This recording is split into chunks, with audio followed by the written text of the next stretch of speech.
네, 오늘 함께 읽게 될 예수계의 말씀은 20장 한 장 말씀이 되겠습니다. 오늘 예수계 20장에 보게 되면 7째 해, 5째 달, 10째 날이라는 시간이 언급되어 있습니다. 말씀드린 것처럼 에스겔은 남유다가 포로 가운데 잡혀올 때 3번에 걸쳐 잡혀오게 되는데, 두 번째 시기에 이때 여호와긴이라는 왕이 붙잡혀올 때 함께 붙잡혀오게 됩니다. 아마 그 시점으로 7년 정도의 시간이 흐른 것 같습니다. 근데 그때에 그 날에 이스라엘 장로, 이스라엘 대표하는 자들이 에스겔 앞에 와서 물었다는 것이죠. 하나님께 물으려고 온 내용이 언급되어 있지는 않지만 아마도 상황을 생각해 볼 때 언제쯤 우리가 예루살렘 돌아갈 수 있는지 이런 이야기일 것 같습니다. 그리고 아직 예루살렘이 무너지지 않은 시점이다 보니까 여전히 가능성을 두고 물어봤던 질문이었던 것 같고, 장차 우리가 어떻게 될 것인가 이 이야기에 대한 질문을 안고 왔던 것 같습니다.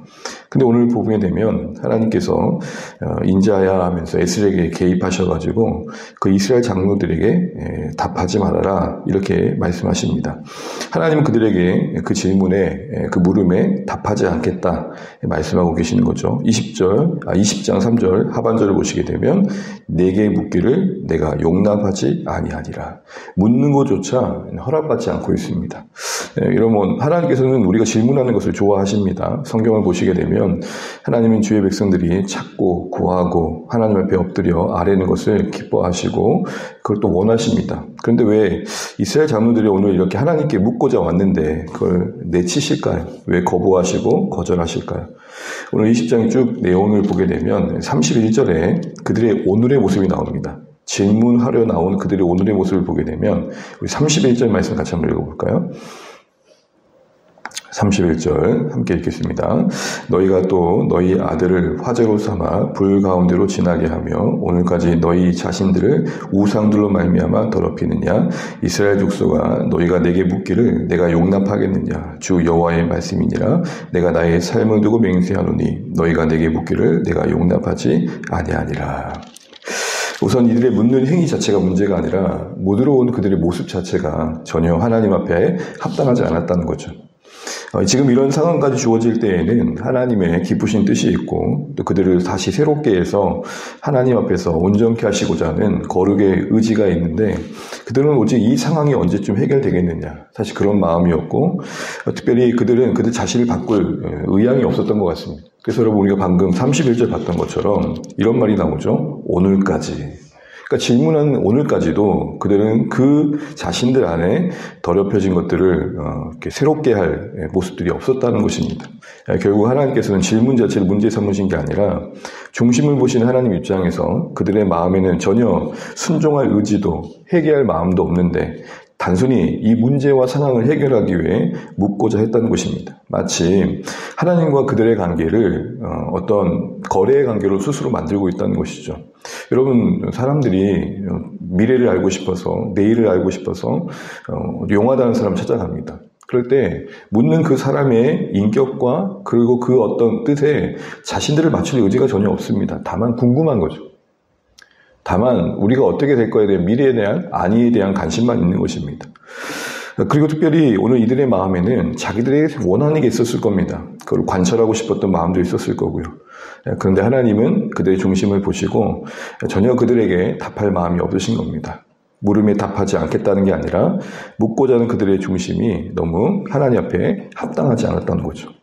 우리 자신이 하나님께 나아갈 때 하나님 앞에 우리의 인생을 두고 무언가를 여쭈고 기도 가운데 하나님 뜻을 구할 때 우리는 이 말씀을 통해서 중요한 한 가지 생각해 보게 됩니다.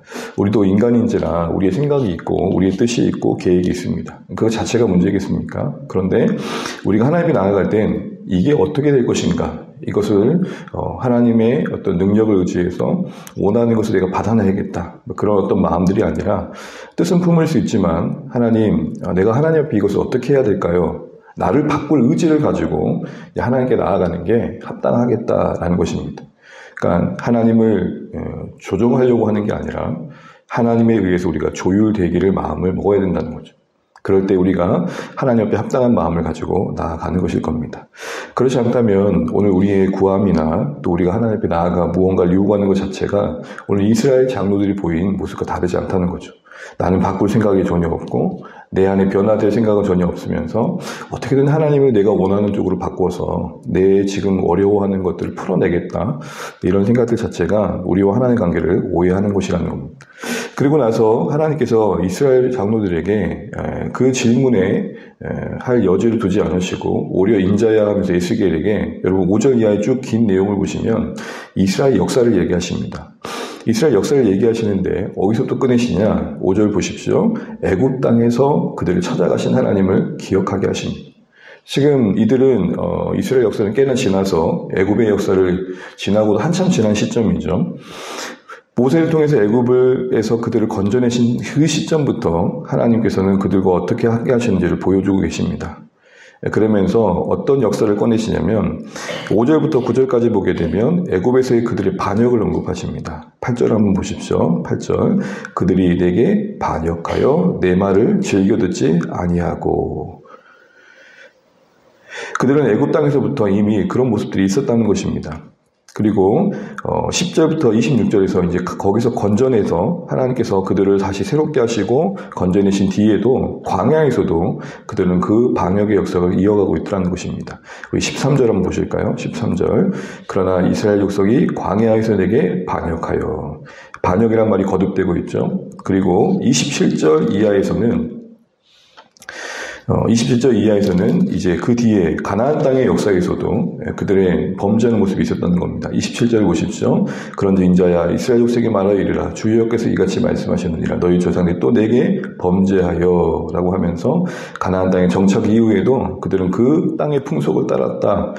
그게 오늘까지 이루고 있다. 라고 이야기하고 계시는 거죠. 어떻게 보면 이스라엘이 흑역사라 할 수 있는 이 지난날의 반역의 역사를 이야기하고 있습니다. 그러면서 그때마다 하나님은 그 진노를 나타내시고 그들을 새롭게 하셨다라고 말씀하십니다. 그러면서 어떻게 하셨느냐? 자신의 이름을 걸고 하셨다는 겁니다. 우리 22절만 한번 읽어보겠습니다. 22절입니다. 시작. 내가 내 이름을 위하여 내 손을 막아 달리 행하였나니 내가 그들을 인도하여 낸 것을 본 여러 나라 앞에서 내 이름을 더럽히지 아니하리라 하였습니다. 정리를 해보면 이스라엘 역사를 꺼내시면서 두 가지를 말씀하십니다. 끝없는 불순종의 이스라엘 모습들. 우리는 이 이스라엘 모습을 보면서 남 이야기가 아니라 우리 안에 고집스럽게 죄를 품고 살아가고자 하는 그런 인간의 근본적 본성을 확인하게 됩니다.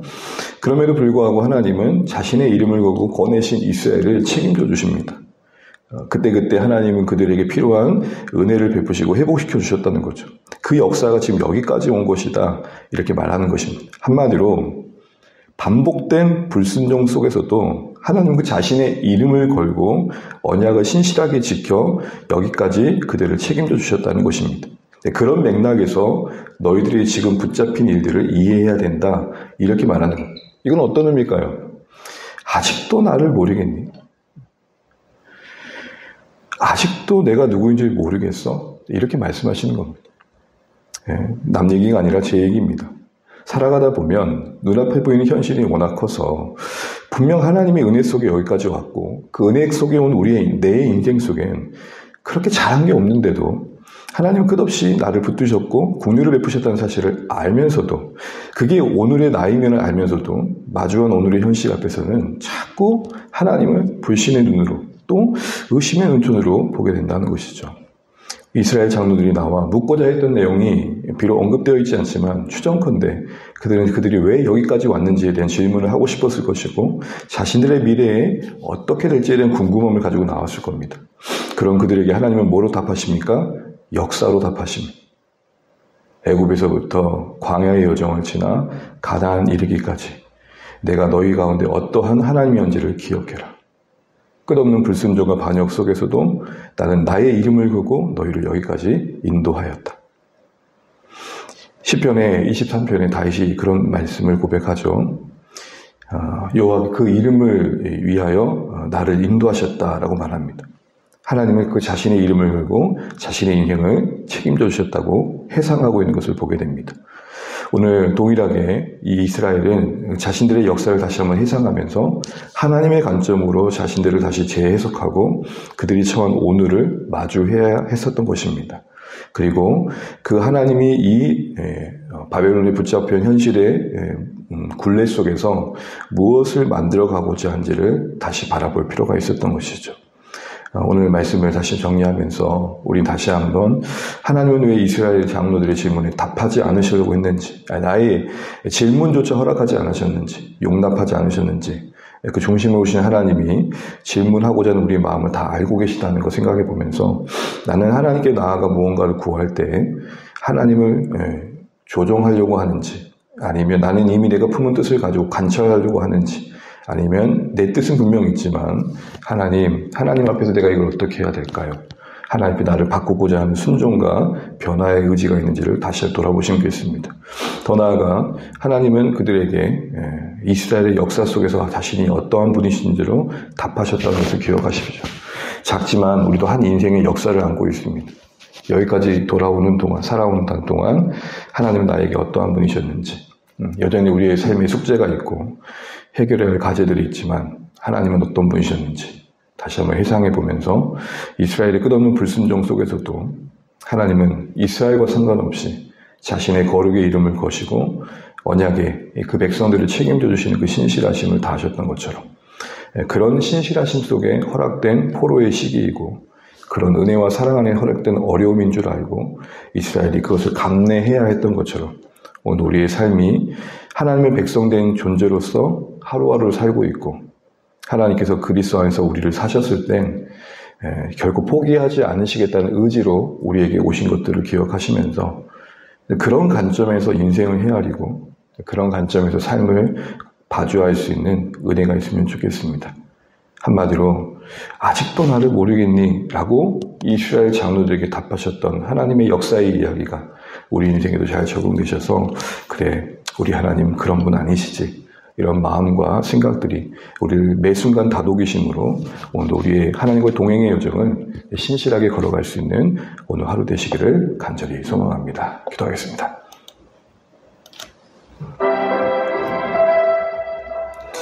이스라엘 장로들이 하나님 앞에 나와 질문하고자 할 때 애초에 그 질문 자체를 용납하지 않으신 하나님, 우리의 중심을 보십니다. 아무리 우리가 무언가를 구하고 아뢰려고 하지만 우리의 마음이 어떠한지를 먼저 살펴야겠습니다. 나는 어떠한 마음으로 하나님께 그 뜻을 구하고자 하는지. 하나님은 우리가 조종할 수 있는 분이 아닙니다. 되려 우리가 하나님의 뜻에 조율되어야 할 인생들이고 그런 자리에 우리가 있다는 거 잊지 않고 겸손히 하나님의 뜻을 구하고 또 우리가 순종의 의지를 가지고 하나님께 나아갈 수 있도록 기도해야겠습니다. 더 나아가서 이스라엘의 장로들에게 하나님의 나라의 그 역사를 가지고 애굽에서부터 그들을 건져내시고 광야의 여정, 그 가나안 땅에 이르기까지 끝없는 불순종이 있었지만 하나님은 여기까지 그들을 인도하셨다는 사실들을 통해서 답하셨습니다. 하루 이틀 인생이 쭉 쌓여가다 보면 그래 하나님은 어떤 분이신지 우리가 알아가는 부분도 있습니다.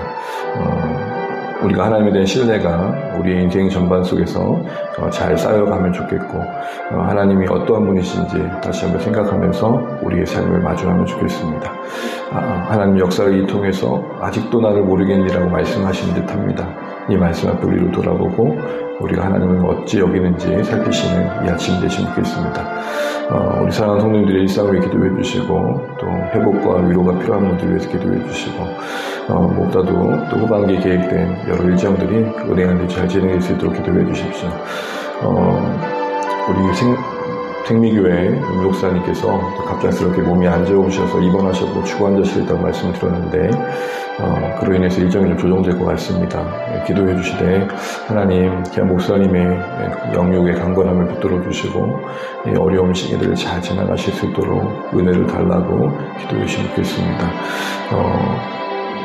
또한 계획 2에 계획된 우리 상공부 그리고 임지시 그리고 일정 여러 일정들 은혜 중에 진행될 수 있도록 기도해 주십시오. 이 나라의 민족을 위해서 울산 땅의 교회를 위해서 같이 한번 기도해 주시겠습니다. 기도하겠습니다.